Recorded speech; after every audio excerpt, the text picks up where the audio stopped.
پطرس کا دوسرا عام خط باب 3۔ اے عزیزو، اب میں تمہیں یہ دوسرا خط لکھتا ہوں اور یاد دہانی کے طور پر دونوں خطوط سے تمہارے صاف دلوں کو ابھارتا ہوں کہ تم ان باتوں کو جو پاک نبیوں نے پیشتر کہیں اور خداوند اور منجی کے اس حکم کو یاد رکھو جو تمہارے رسولوں کی معرفت آیا تھا، اور یہ پہلے جان لو کہ اخیر دنوں میں ایسے ہنسی ٹھٹھا کرنے والے آئیں گے جو اپنی خواہشوں کے موافق چلیں گے اور کہیں گے کہ اس کے آنے کا وعدہ کہاں گیا، کیونکہ جب سے باپ دادا سوئے ہیں اس وقت سے اب تک سب کچھ ویسا ہی ہے جیسا خلقت کے شروع سے تھا۔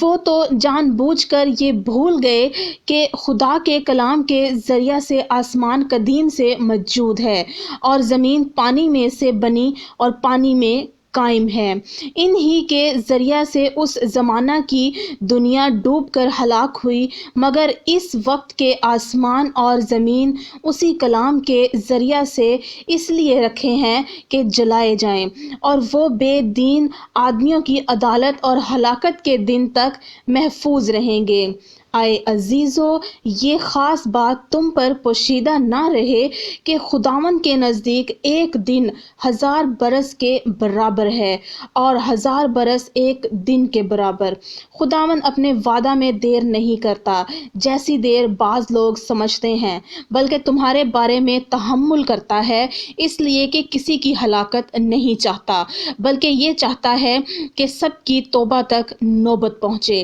لیکن خداوند کا دن چور کی طرح آ جائے گا، اس دن آسمان بڑے شور و غل کے ساتھ برباد ہو جائیں گے اور اجرام فلک حرارت کی شدت سے پگھل جائیں گے اور زمین اور اس پر کے کام جل جائیں گے۔ جب یہ سب چیزیں اس طرح پگھلنے والی ہیں تو تمہیں پاک چال چلن اور دینداری میں کیسا کچھ ہونا چاہیے، اور خدا کے اس دن کے آنے کا کیسا کچھ منتظر اور مشتاق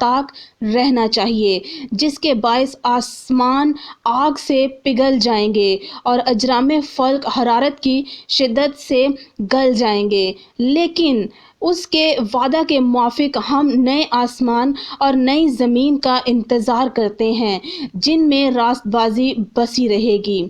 پس اے عزیزو، چونکہ تم ان باتوں کے منتظر ہو، اس لیے اس کے سامنے اطمینان کی حالت میں بے داغ اور بے عیب نکلنے کی کوشش کرو اور ہمارے خداوند کے تحمل کو نجات سمجھو۔ چنانچہ ہمارے پیارے بھائی پالوس نے بھی اس حکمت کے موافق جو اسے عنایت ہوئی تمہیں یہی لکھا ہے، اور اپنے سب خطوط میں ان باتوں کا ذکر کیا ہے، جن میں بعض باتیں ایسی ہیں جن کا سمجھنا مشکل ہے، اور جاہل اور بے قیام لوگ ان کے معنوں کو بھی اور صحیفوں کی طرح کھینچ تان کر اپنے لیے ہلاکت پیدا کرتے ہیں۔ پس اے عزیزو، چونکہ تم پہلے سے آگاہ ہو، اس لیے ہوشیار رہو تاکہ بے دینوں کی گمراہی کی طرف کھنچ کر اپنی مضبوطی کو نہ چھوڑ دو، بلکہ ہمارے خداوند اور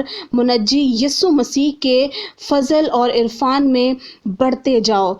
اسی کی تمجید اب بھی ہو اور ابد تک ہوتی رہے۔ آمین۔